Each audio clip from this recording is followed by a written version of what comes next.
همه ما هر روزه با قطعات پلاستیکی سر و کار داریم، ولی کمتر کسی میدونه که بهترین قطعه پلاستیکی از چه روشی ساخته میشه.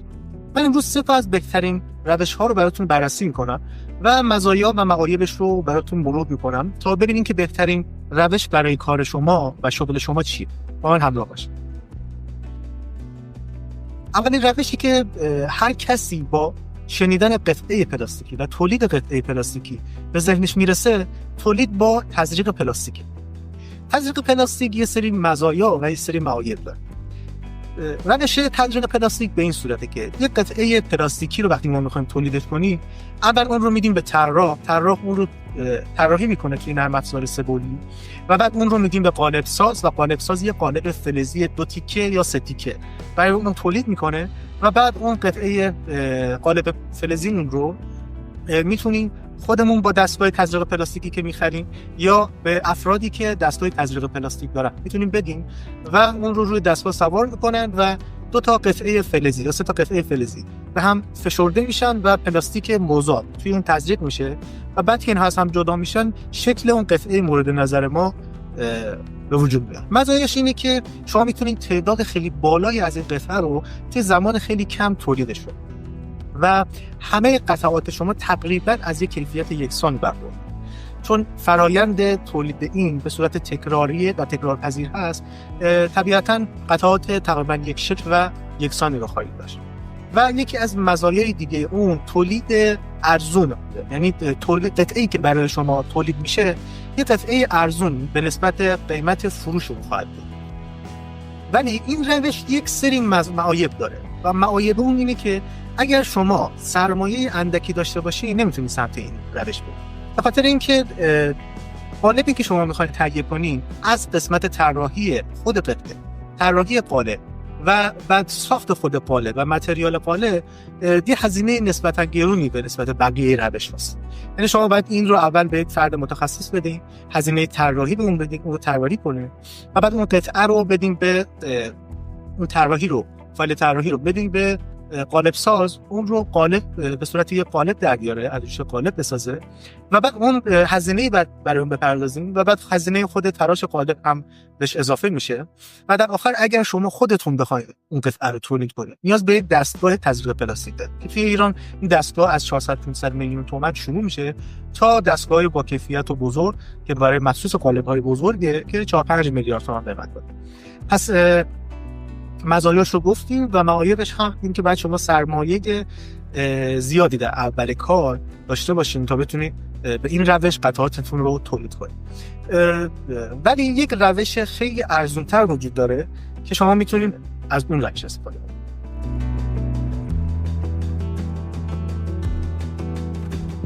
روش دوم روش قالب‌گیری. قالب‌گیری به چه صورت اتفاق میفته؟ شما یک قطعه مادر دارین، اون رو داخل باکس میذارین و اطراف اون رو با یک ماده مثل سیلیکون صنعتی یا گچ پرش میکنین و بعد اون قطعه رو از توی اون قالب در میارین و حالا شما یه قالبی دارین که داخلش یه حفره داره و اون حفره شبیه اون قطعه شماست. بعد شما میتونید اون رو به وسیله رزین‌های ترکیبی، رزین‌های پلیمری که از ترکیب یه ماده اصلی و یه پارتنر که سفت کننده اون ماده هست، اون رو با هم قاطی می‌کنین و داخل اون حفره می‌ریزین و اون ماده رزینی شکل قطعه شما رو میگیره و بعد وقتی از قالبتون خارجش کنید دقیقاً همون قطعه رو خواهید داشت. این روش یه سری مزیت‌هایی به نسبت روش قبلی که تزریق پلاستیک بود داره و یه سری معایب. مزیت‌های این روش اینه که شما با هزینه خیلی کمتر، یعنی شما دیگه هزینه اون قالب سازی خیلی گران رو ندارین، هزینه طراحی قطعه رو ندارین، هزینه ساخت قالب رو ندارین و متریال قالب رو و هزینه خرید یا اجاره دستگاه تزریق پلاستیک رو هم نخواهید داشت و شما میتونید خیلی راحت توی کارگاه کوچیک یا توی خونه خودتون از روش قالب‌گیری استفاده کنید و قطعاتتون رو تولید کنید. یکی از معایب این روش اینه که این سرعت خیلی کمی داره.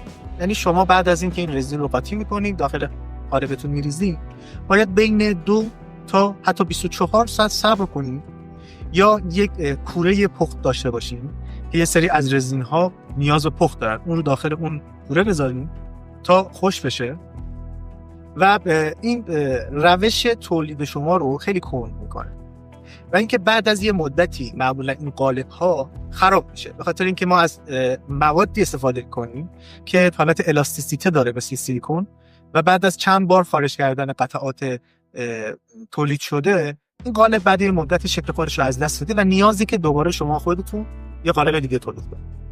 یکی از معایب دیگه اینه که شما حداقل یک نیرو باید به صورت تمام وقت داشته باشین که این فرایند رو انجام بده، یعنی داخل قطعه رو پر کنه و بعد به تایمش که رسید قطعه رو ازش خارج کنه.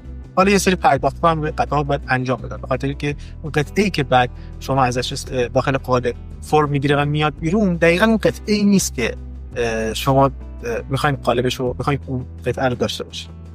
این هم از روش قالبی. ولی اگر هیچ کدوم از این روش‌ها مورد پسندتون نبود یا فکر میکنین که به دردتون نمیخوره، با من همراه باشین تا روش سوم رو بهتون معرفی کنم. خب روش سوم روش تولید قطعات پلاستیکی به وسیله پرینترهای سه‌بعدیه، اون چیزی که در بک‌گراند من به دستگاه شما مشاهده می‌کنید.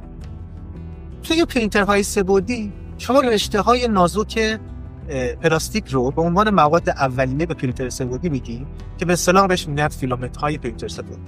شما این فیلامنت رو، رشته‌های فیلامنت رو که از جنس‌های مختلف مثل ABS و بقیه پلیمرها ساخته میشه، شما این رو به دستگاه پرینتر سه‌بعدی میدین. توی دستگاه پرینتر سه‌بعدی این ذوب میشه و یک نازلی داره پایین که این رشته ذوب شده از نازل با قطرهای خیلی کمتر از 0.2 تا مثلا 1 میلیمتر خارج میشه و بعد دقیقاً مثل کیک تولد که روش رو با خامه تزیین میکنن، پرینتر سه‌بعدی هم قطعات پلاستیکی رو لایه به لایه میاد و با مواد پلاستیک ذوب شده لایه به لایه میچینه و قطعه شما رو شکل میده. در آخر قطعه شما به صورت یک قطعه کامل شکل میده. یکی از مزیت‌های این روش اینه که شما دیگه نیاز به هیچ قالبی برای تولید قطعتون ندارید. یعنی شما دیگه درگیر تولید قالب، ساخت قالب، طراحی قالب نخواهید شد. پس این یکی از مزیت‌های خوبشه و دیگه شما هزینه‌ای بابت تولید قالب نخواهید کرد. یکی دیگه از مزیت‌های این روش اینه که تولیدش به نسبت تزریق پلاستیک و قالب‌گیری ارزان‌تر خواهد بود. یکی دیگه از مزیت‌هایی که اون دو روش قبلی نداشتن اینه که شما با این روش میتونین قطعات خیلی پیچیده رو تولید کنید. حالا قطعه پیچیده چه قطعه‌ایه؟ توی روش‌های تزریق پلاستیک و روش قالب‌گیری شما خیلی سخت میتونید یه قطعه‌ای رو تولید کنید که داخلش خالی باشه، به خاطر اینکه تزریق پلاستیک میاد مواد مضاف شده رو با فشار خیلی زیاد توی یک حجم خلایی که همون شکل قطعه ما هست تزریق میکنه و بعد از پر شدن قطعه ما شکل میگیره. یا توی روش قالب ریزی شما دیگه نمیتونید انتخاب کنید که یک جایی از قطعه شما حفره داشته باشه، خالی باشه یا تراکم قطعه شما 100% نباشه. توی پرینتر سه‌بعدی شما میتونید انتخاب کنید که قطعتون تو پر باشه یا تو خالی باشه، یا اگر یه قطعه‌ای داشته باشین که پیچیده باشه از لحاظ شکلی و نشه با این دو روش تولید کرد، با پرینتر سه‌بعدی خیلی راحت‌تر میتونید اون رو تولید کنید. یکی دیگه از مزیت‌های تولید با پرینتر سه‌بعدی اینه که شما میتونید تعداد خیلی کم، حتی یه دونه از یه قطعه رو تولید کنید. این یه فرصت خیلی خوب به شغل‌هایی میده که مصرف خیلی کمی قطعه دارن از قطعه، یا اینکه استارتاپ هایی که تازه شروع کردن و یه ایده توی ذهنشون دارن و میخوان اون رو پرورش بدن، قطعات رو بسازن، قطعاتشون رو آپگرید کنن، مدل های مختلفی از اون رو بزنن، رنگ های مختلفی از اون رو با تعداد خیلی کم تولید کنن و تست و امتحان کنن قطعاتشون رو. و برای مدل سازی ها، یعنی شما یه ایده توی ذهنتون شکل میگیره، خیلی راحت میتونید در عرض چند ساعت اون قطعه رو طراحی کنید و یه قطعه کامل ازش داشته باشید و اگر نیاز به اصلاح باشه دوباره اون رو اصلاح کنید و دوباره تکرارش کنید. یه خوبی دیگه ای که پرینتر سه‌بعدی به نسبت اون دو تا روش دیگه داره اینه که توی اون دو روش شما حتما باید سراغ متخصص طراحی اون قطعه برید.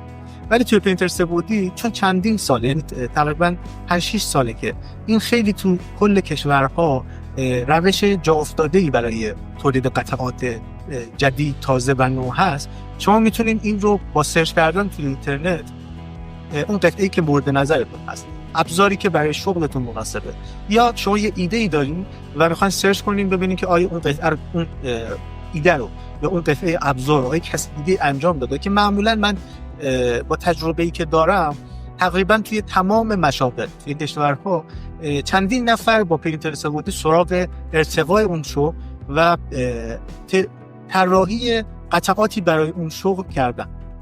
پس شما خیلی راحت میتونید بدون اینکه سراغ طراحی برید، بدون اینکه هزینه بابت طراحی بدید، برید از اون طرح‌ها که معمولاً هم خیلی حرفه‌ای طراحی شده و خیلی و بیشترش ارزونه، خیلی از طرح‌ها رایگان گذاشته میشه داخل اینترنت و شما خیلی راحت میتونید قطعات رو دانلود کنید و به پرینتر سه‌بعدیتون بدید و تولیدش کنید و ازش استفاده کنید. و یه مزیت دیگه که پرینتر سه‌بعدی به نسبت اون دو تا روش دیگه داره اینه که شما به نیروی کار خیلی کمتری نیاز داره. صرفا شما وقتی که پرینتر سه‌بعدی رو استارت میزنید و قطعتون شروع میکنه به تولید، دیگه نیازی نیست که کسی یا افرادی باشن که اون قطعه رو بررسی کنن یا کاری بخواد انجام بدن.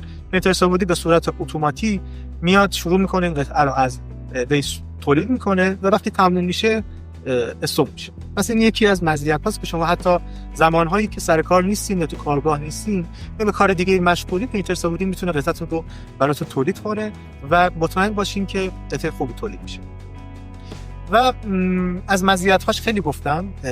از مواید پرینتر سه‌بعدی نسبت به اون دو تا روش دیگه هم صحبت کنیم.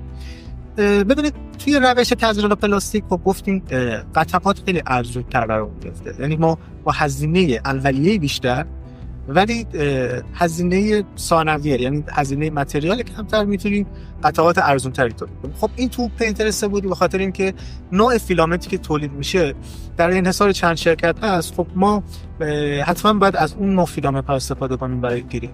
به طبع هزینه‌اش به نسبت تزریق پلاستیک خیلی به نسبت بیشتر میشه. و یکی از معایب دیگه‌ای که میتونم برای تزریق پرینترهای سه‌بعدی نام ببرم اینه که شما باید یک اطلاعات اولیه‌ای در مورد کار با پرینتر سه‌بعدی، متریال های پرینتر سه‌بعدی و اینکه یه سری تنظیماتی توی نرم افزار باید انجام بدین برای اینکه قطعتون رو به صورت صحیح به پرینتر سه‌بعدی معرفی کنین که پرینتش کنه. که من سعی میکنم توی ویدیوهای بعدی بیشتر به این بپردازم و بیشتر در مورد کار با پرینتر سه‌بعدی، اینکه چه پرینتر سه‌بعدی بخرین که برای نیاز و کار شما مناسب باشه و اینکه چه مارک پرینتر سه‌بعدی توی ایران بهتره و خوبه که شما بخواید بخریم. در مورد اینها صحبت میکنم. ربط پرینتر سه‌بعدی به مشاغل، یعنی چه مشاغلی بیشتر میتونن با پرینتر سه‌بعدی کار کنن، که من خودم به شخصه فکر میکنم که تقریبا شما هر شغلی که داشته باشین پرینتر سه‌بعدی خیلی میتونه به ارتقاء شغلتون کمک کنه. هر شغلی، چه شغل آموزشی داشته باشین، چه شغل تعمیرات داشته باشین، مخصوصا برای تعمیرات خیلی مناسبه. یه سری قطعات کلا پیدا نمیشه یا مدل های خیلی قدیمی هست که خراب میشه و بعضا نیاز به قطعات خیلی کوچیک پلاستیکی داره. یه سری قطعات به خاطر اینکه شرایط ما توی ایران طوریه نمیتونیم اون رو داخل ایران تهیه کنیم یا اینکه تهیهش خیلی برامون گرون تموم میشه، با پرینتر سه‌بعدی داخل ایران میتونیم اون رو به راحتی تولیدش کنیم.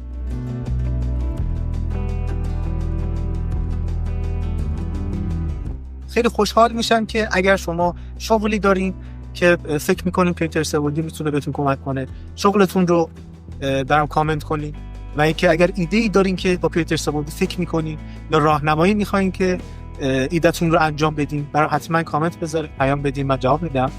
و اگر نیاز دارین که در مورد پرینتر سه‌بعدی اطلاعات بدونین، اطلاعات بیشتری، خب من تو ویدیوهای بعدی اطلاعات رو میذارم. ولی خب خیلی دوست دارم که بدونم چالشی که به ذهن شما پیش میاد در مورد اینکه پرینتر سه‌بعدی حالا چه سوالهایی دارین و چه چالش‌هایی در موردش داره، خب به من کمک میکنه که من توی ویدیوهای بعدی اطلاعات خیلی بهتر و مناسب‌تری برای شما ارائه بدم. خیلی ممنونم که همراه من بودین. تا ویدیوهای بعدی خلاقیتتون رو زنده نگه دارید.